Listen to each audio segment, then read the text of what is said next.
So, my name is Jamie Betters. And I am the, I guess you would say, the cannery manager. I handle all of the day-to-day operations here, here in Oneida, Wisconsin. And I really hope that you get a lot of information on all kinds of good stuff that we do here. I apologize for the reschedule. We had a death in our community. And so, but I really thought it was imperative to make sure that we hook up and that you get to see our facility. The great news and the buzz that's happening in our community is the possibility of a brand new cannery. So we have been really manifesting and putting all of our energy into that.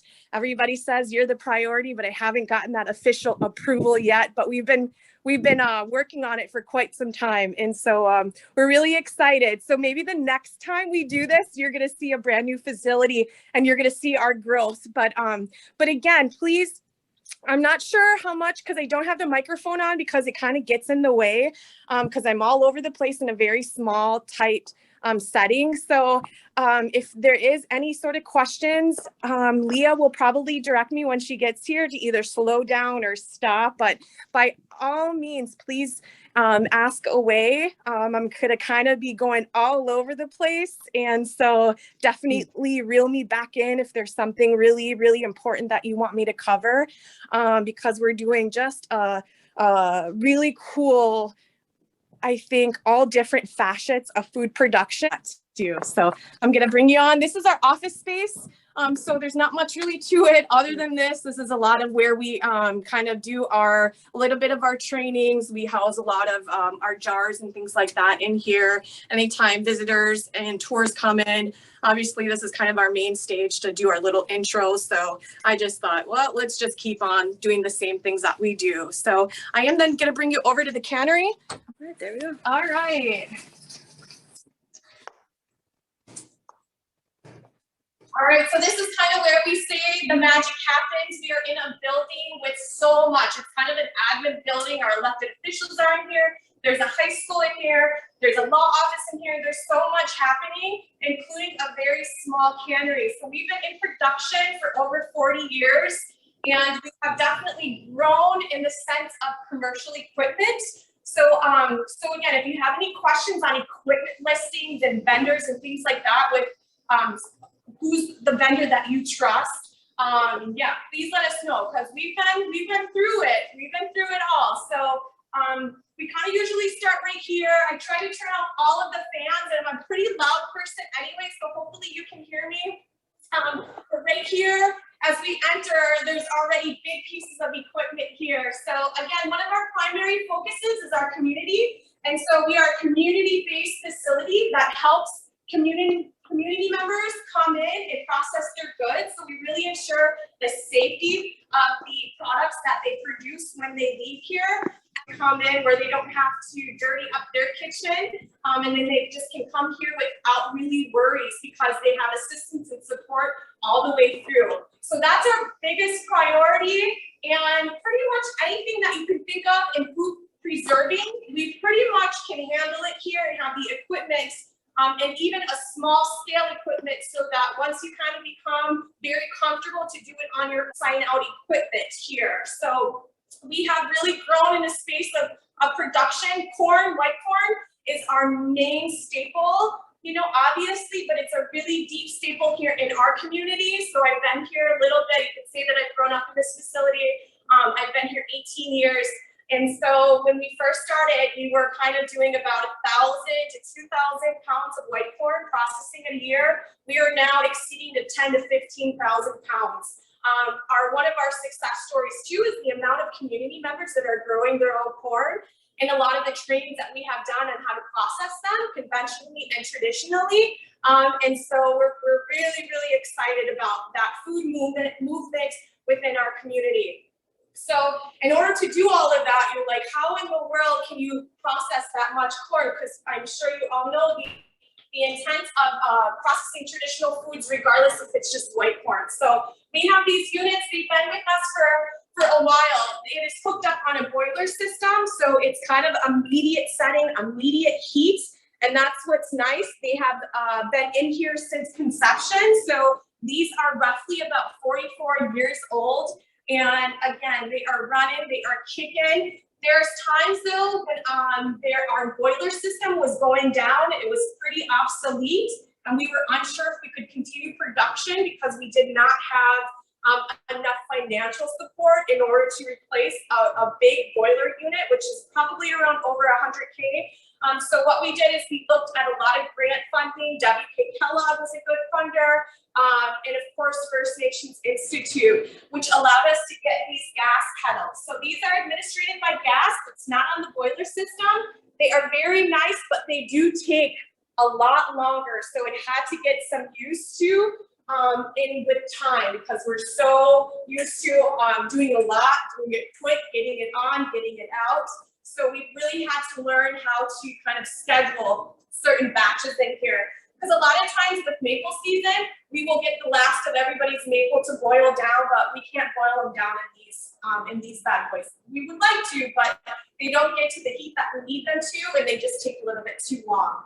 However, when we come with corn production, that's why we put these units in here, because we can handle 100 pounds in one kettle. For here, we can only handle, I would say, at most 50 pounds. So we not only do we haul with wood ash, and we also use baking soda, but we also have our, oh, there's some stuff in here. We also have some we have large orders. So again, one of the things that we wanted to incorporate is more of our traditional foods and taking out all of those processed foods, because we used to do a lot of cookies. So we no longer do all of those cookies, but we add corn mush and we include berries to it. So again, we're looking also at nutrition. So not just if we're looking at food production and how to make it quick, we're also looking at that value of nutrition. Just as any Indigenous community, we are in that dealing with diabetes, but we're also looking at now more heart disease and things like that. So it's what we know too, it's related to our foods as well. And so it's imperative that we, on a foundation of what we've been set on for 40 years, that we really look at it all overall for that community member. So when we talk about white corn and the products that we do, we pretty much have been able to do about, let's see, we do 12 different products of our white corn. And again, it always takes about key pieces of equipment to make that happen. So I kind of mentioned a little bit about these kettles. If we're in full-blown production, these can then handle 100, it's 50 and 50 each, and then 100 and 100. So we can do 300 pounds a day.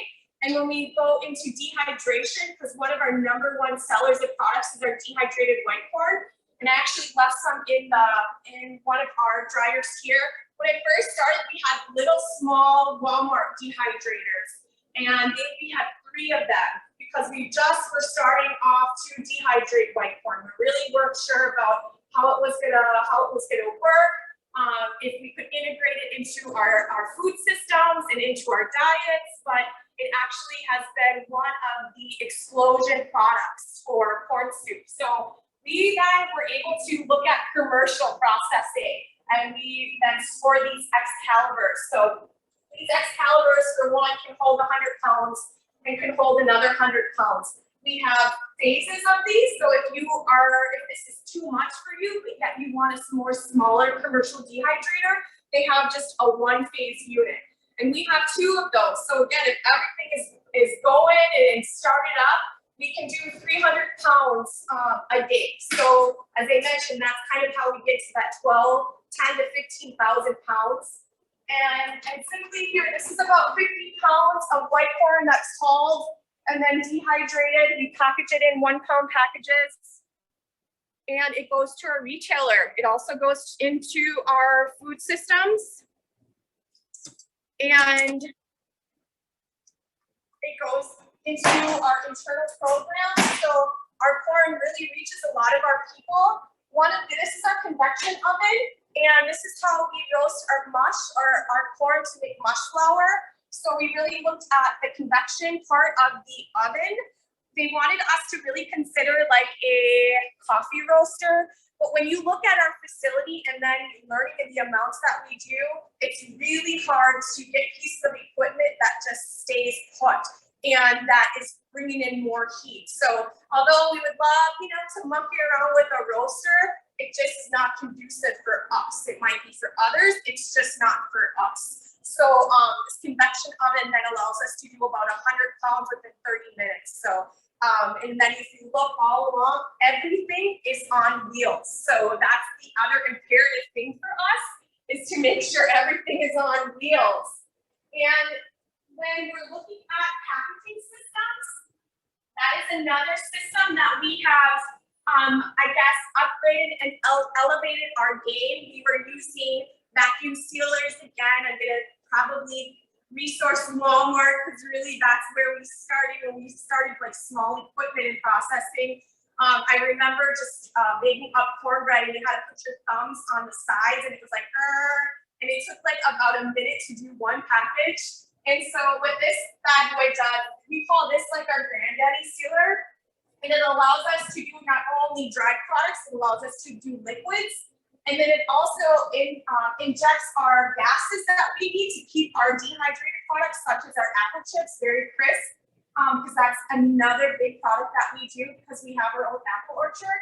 And so this is what we call like the granddaddy, and it allows us to do 6 haul within 10 seconds. So again, as I mentioned, the equipment is really makes it possible for us to do the large amount. So with our cornbread, with our haul, that was one of the things that we only used to do it really on holiday seasons, and now it's readily available. We have it in 3 of our different C-stores, our gas stations, and we do about, I would say, I just did a report, we do about 400 cornbread a month.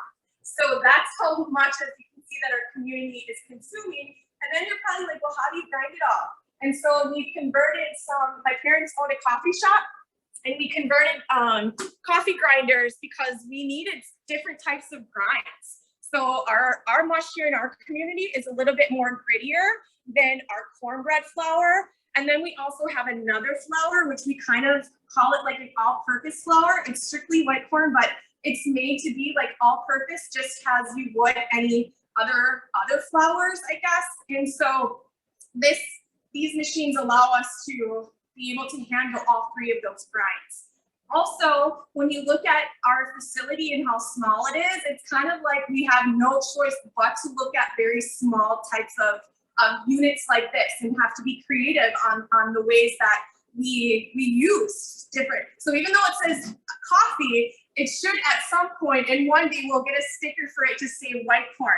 So this also helps with certain. Now can you hear? Yeah. Okay, sorry about that. Oh my goodness, I'm sorry about that. Oh man, so yeah, going back to the grinders, again, it was imperative too that we find certain containers. For instance, I'll just grab it here. No, I won't. But anyway, the depths of them allow us, if we pull these together, we can just set one container up and then put a bunch of corn in here and let it go, because we really need to be multifunctional so that we're not just sitting here watching it grind, right? It's like water boiling. So anyway, we these probably grind about 5,000 pounds a year. So it's really a key piece of equipment. Matter of fact, we purchased one for community, so they're able to take it out, sign it back in. We don't have any fees currently for any of the equipment that we allow community members to sign out. So I'm gonna bring you on over here. One part of, you're probably gonna wonder, like, how do we wash all this corn, right? So we really looked at so many different things because we had a lot of issues with our lower backs or lower lumbars by standing, for a few hours doing batches and washing batches. So we looked at different produce washers. Some were as long as football fields. Obviously, that wasn't going to work here in our facility. And when we looked at it, it was an agitation system, right? So we're like, gee, I know this is crazy, but if we looked at a washing machine, do you think that we can convert it and make it work? So I'm going to bring you over here because we did. So what we did is we worked with Speed Clean, and we needed to have a stainless tub. We have an environmental health and safety that does all of our sanitation stuff, reporting, things like that. We also are an FDA certified facility. So this allowed us to put corn in and wash it, because the agitation system is simulated as our hands. So I had washing machine that didn't have one, and another person did. So it was literally by trial and error. Hey, why don't you take corn home? Hey, why don't you take corn home? Let's see what the results are.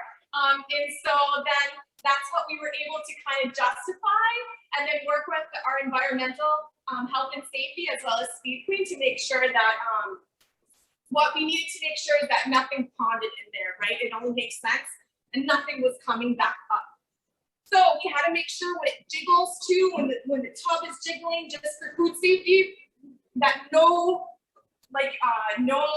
any pieces, bolts, things like that would not jiggle and go inside the tub. So that's where the plastic piece of this comes, very similar that you'll notice on your tub. And the other thing is that we get to manipulate the system so that nothing is really like water is sitting in water too long. So we also use these to cook clean our cucumbers, which is so nice. And anything else that you can think of as produce wise that needs just a good rinse, we do them in here. And sometimes we'll pop off the agitator. We just need something to soak. Again, it's so multi-use with these. Everybody always like, oh, you wash in here? I'm like, no, just our corn and our produce. But yeah, these are completely food grade. Nothing else gets washed in here. And the other part of what we do is processing, like canning. So we, as I mentioned, as an FDA certified facility, we're able to process low acid foods as well as high acid foods, which is less concerning.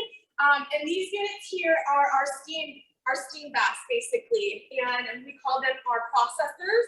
And we are able to do, let's see, what do we average? I'm always like thinking of the number, and I've been here 18 years. I probably should know the number, the capacity, but we're able to do 54 half pints, and then about 32 pints in one batch. So it's still a large amount of batches that we're able to do with one processing at one time. So, but we do hope in the future, because we've already outgrown the space of these, that you'll see the next time that it's going to be double the space. So when we're talking about low acid, naturally high acid, I'm talking about jams, jellies, pickles, salsas, things like that. But we also have to maintain correct recipes that are certified, as well as pHs. We do that here, and I also do pH testing too, because I'm certified and licensed to do that. So I'll do a lot of outside work within the surrounding Green Bay, the state of Wisconsin, when it's with new business, new processors, and FDA does not have time. Then they'll look to contract us to be able to do some of that testing. And when you're thinking about the amounts, like 10, 15, where do you store it? I mean, I have to tell you, we've kind of done it all. Good, bad, and indifferent. We had to really figure it out because of the volumes, and there was nobody at those times to really, I guess, teach us. And so when we started to do larger amounts and they were coming in here, it's very humid in here, even though we have an exhaust and air central unit. We're in Wisconsin, so right now we're in the dead of that heat and humidity. So to prevent any sort of worms in our corn getting buggy, because of those conditions, we simply took an ice cream freezer from one of our retails that was just dumping it, even though it works. And this is how we store our corn in here. So again, we really try to make sure that we're doing all that we can to take care of her and make sure that we're doing our best that we can by her. And so we really want to make sure, again, that if we know better, we do better, and we keep getting better at it, especially when it's in regards to our white corn and those traditional foods. So when I talk about low acid foods, these are our retort systems. So this allows us to do all of your meats, fishes, things like that. And then you're able to do 32 quarts in one retort. This unit has been here again since Ball Corporation. They got training in Muncie, Indiana, and what was it? 1987.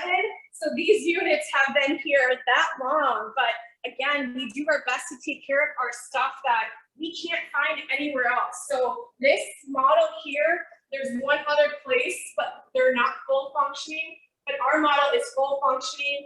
and we're constantly, I guess you could say, band-aiding it. But these are like when you really know your car and you can take it apart, that's how these babies are with me. So I'm really, these are kind of my babies on the retort.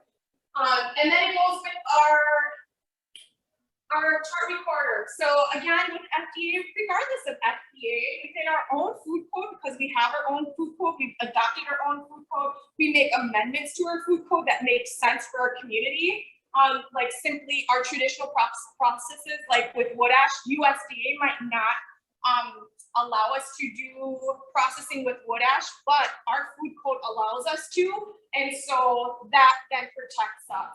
And again, we really try to make sure that we're, kind of in that sovereignty. We're doing all that we can and self-regulating ourselves than to have somebody in to come in and tell us what to do, because we know what to do. We're licensed, we're certified, and we've been in the game for quite a while. So the chart recorder is probably gonna take a little bit, but this tells me the times and temperatures and the PSIs to every single retort here. So again, it's to ensure that there's no pathogen growth, that we're not dealing with any microbial issues, and that, again, alarms will sound off if the steam pressure is dying down, or if it's creating too much water and breaking down there and create condensation. So we somehow have been able to band-aid it so much that we can have an alarm system on here. But if we move these, that's kind of what I'm concerned with. If we do get a new facility, I'm not sure if we can move these. So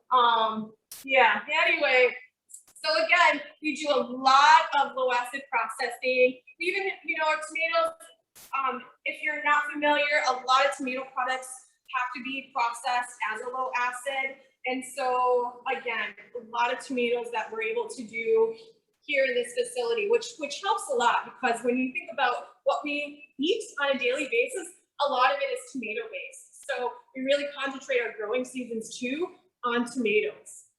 And so when I talk about kind of elevating our game, outside of dehydration, we dehydrate all kinds of stuff, and we started to dehydrate strawberries and get into berries and things like that, because we do a 10-week summer youth program where our youth come in and they learn about how to connect with a local farmer, with a local indigenous grower, what it means to be in like a setting, like a diameter of where your food comes from. So we always do like the 25 miles, and having that understanding about how long the food takes here.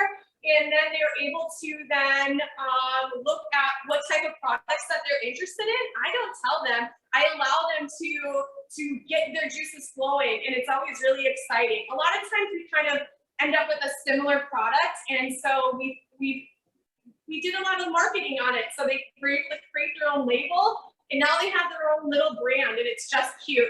So we concentrate on healthy snacking. So they do a trail mix, and they go out and they harvest the berries, the strawberries, blueberries, and blackberries go in it. And then they were dehydrating them. So when I talk about elevating our game, we looked at freeze drying, and that's what these units here are here. So they're a lot smaller, and they take about 3 times the time to process.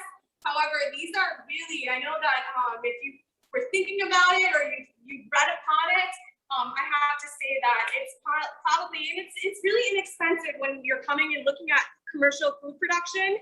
And so this was really a very good purchase on our end, I have to say, because then when we're looking at active lives, and when we talk about, we were just laughing that we can send a cornbread to the moon, because we really can, because we put some cornbread, we put corn soup in here, because ultimately we do a lot of research and development. And we were looking at how can we incorporate similar to what our people are eating on the go, right? Like ramen in a cup. And so how could we look at like corn soup in a cup? And we were able to do that. So we're just trying to find out that perfect package, because we don't want to use styrofoam. So that's kind of been the holdup. But hopefully that's going to be another launch of a product here pretty soon. But berries do amazing. So we do a lot of strawberries. The size of whatever you put in there is what you get. So it's very different than dehydration, where, it's pretty much down to almost nothing. And so when we quarter any berries, that's what we're going to get. So we get a little bigger bang for our buck.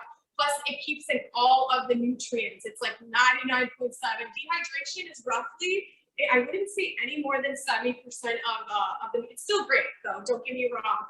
But if you can, this is kind of one of those units that I would highly suggest. They even come a little bit smaller and a little bit more affordable too. And it's a US made product. We always kind of look at that as well. And then the other thing that we got into is cold pressed juicing.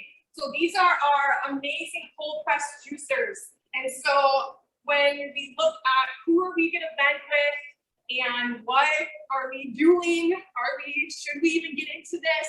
This was kind of a research that we did for a few years. And then we went to a conference and it's a booming. So raw fruit juices in Wisconsin, I'm sure everywhere, California, all that, it's just like booming and coming up. So we wanted to really make sure, again, when I was talking about nutrients, so we don't put we do a lot of strawberry drink, but we don't put our strawberries in here because that's a little different process, but our vegetables, right? So when we're looking at juicing all of that and getting all of that nutrients, these pieces of equipment help us do that. So that's going to be another launch of a product line is our cold pressed juices. And I'm just going to briefly talk a little bit about our packaging. And we started off with Ziploc bags and we hand wrote the labels. I mean, that's kind of where we started to where we're at. And this is a continuous sealer. It's not plugged in, but it allows us just to put in the package and then, it takes it and it seals and we're able to just keep going. Rather, this sealer right here still does the work. This is how we started. This is a hot sealer. You got to press down and wait for the noise.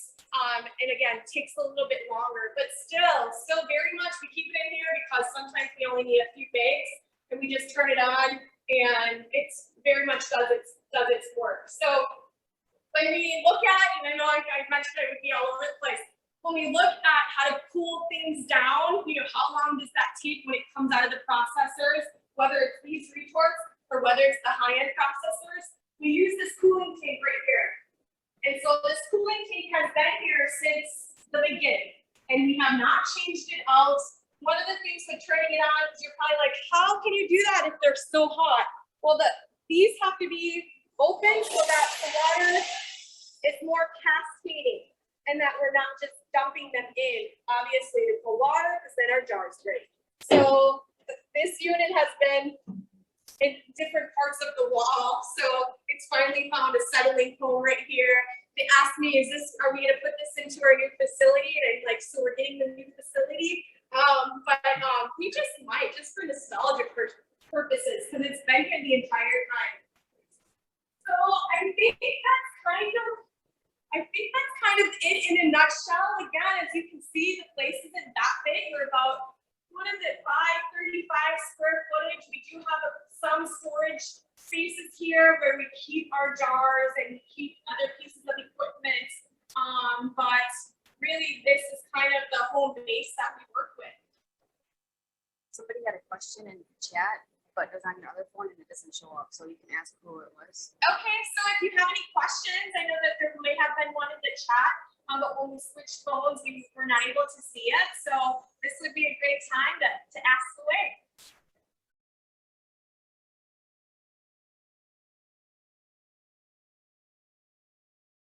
Better, yeah. So again, we're just manifesting this. And so what our plans have been in our feasibility study, we worked on a 3-year feasibility study, and then with our business plan. So we are looking at a 10,000 square foot unit, and that way it takes care of what we want to include is kind of these community kitchen pods, so that community members can come in and rent the kitchen space, whether it's for a function, whether it's for a rummage sale, whether it's for maybe they're wanting to, launch a product. We want to give them that space, as well as a new cannery. But then also what we're putting in there is some space for a training center, because I do training so often, and we're not hooked up even electronically. We're using our phones. And so we want to make sure that we're able to service a lot better than what we do.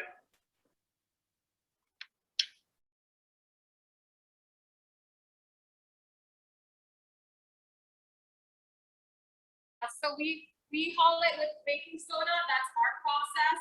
So we completely cook it, and then we dehydrate it. So it can either be put to fresh haul, That's kind of what we have as one product. So we sell that by the quart. Or then the majority, as I mentioned, will go into dehydration. Because one of the things that we're looking at is to have a dehydration room. So all we're doing is literally putting in trays and bringing it into the room rather than an Excalibur.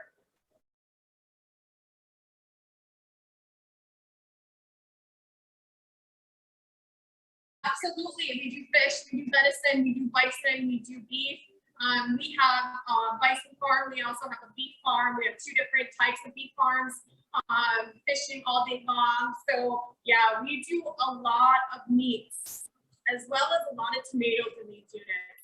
The other thing that we do, we don't can as much, but excuse me, when we started, we used to can a lot of corn soup for sale. We don't do that as much now, but we also, have that opportunity too.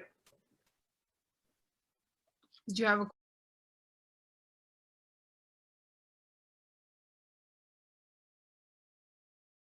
So what we wanted to do is not get a digital one. We wanted to get a washing machine that was commercial, that again, we could work with Sweet Clean on to be able to manipulate the settings. So literally, if it was the digital one, because I have a digital one at home, we wouldn't be able to. We'd have to keep starting and stopping. This allows us to, based on what's in here, because we don't want the cubes to sit in here too long. Then once we do about a 5-minute wash.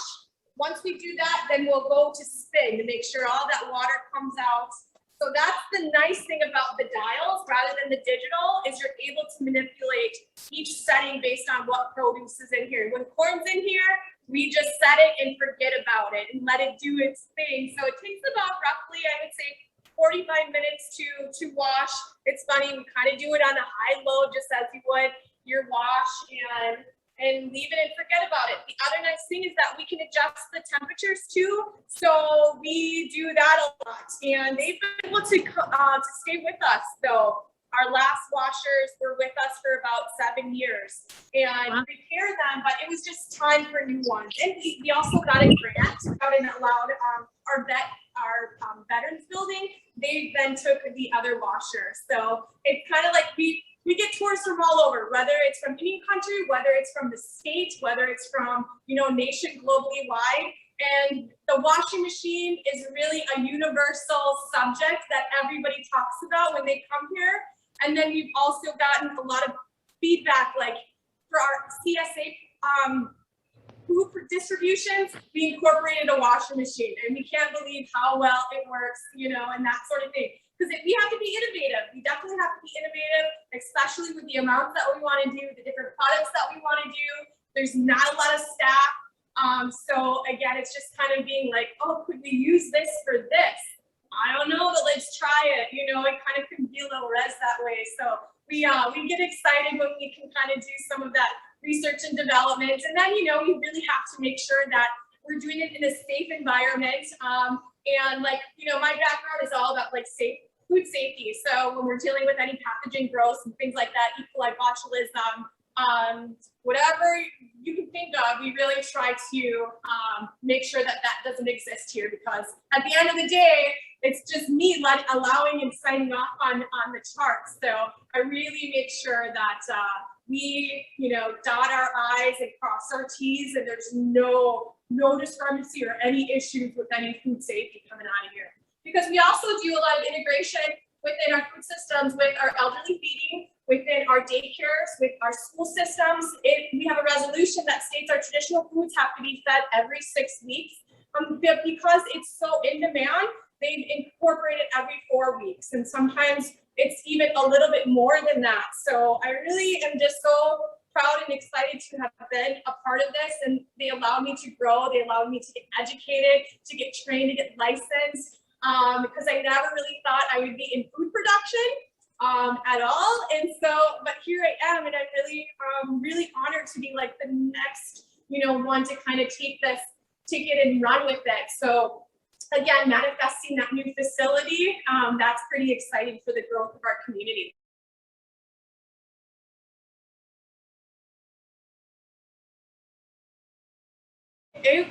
So really, we just have a wild story. It was two women sitting in a meeting in the 1980s, and it was on low income feeding and looking at USDA commodities, that distribution, and how then to link.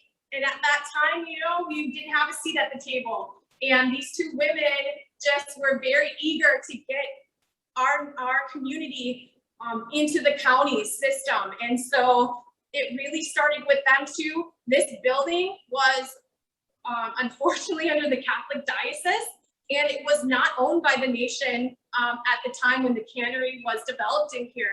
We started with $10,000. And again, it was to get key pieces of equipment just to teach community members how to cook, how to incorporate, to grow foods, because we started a little farm at that time, and it really centralized all in the cannery.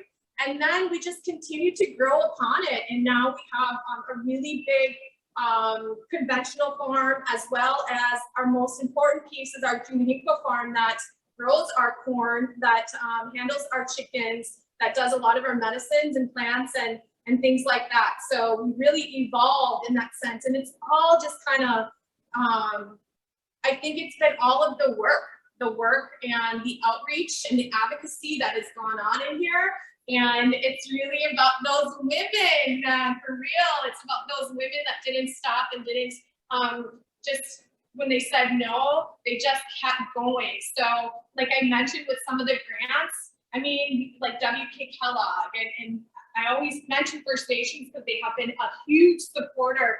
But then we've also received all of these smaller grants locally that we didn't before. So it's definitely been a push that way. And now it's one of our main priorities through our COVID funds within our nation. When COVID happened, we had to align our priorities. I think 70% of our workforce did get laid off. And I wasn't sure if we would get closed down or not. We were preparing it. We were preparing for the worst, right? I mean, we were all in the same boat. And then our nation put us in housing and health as the 3 top priorities. And that was like, we knew then we all of our work has you know, come full circle. And that's kind of now we're seeing more funding, the opportunity at funding, and that I think it's definitely a blessing to even think about. You know, we thought since COVID stopped, we would not even get a new facility. I mean, how could we ask that when a lot of people that have been laid off, you know, how could we within our egos look at that? Because we could maintain, we could manage, and we'll continue to do the work, you know, and so, yeah, it's just been, it kind of still even, it gives me goosebumps because we've done so much work, and we're just really proud that our nation really has taken on as an importance, because it is, you know. Okay, well, thanks so much for asking me and asking, you know, our nation, and for letting the cannery be a highlight for you all. And please, by any means, any questions, anything that you need, you know where to find me now.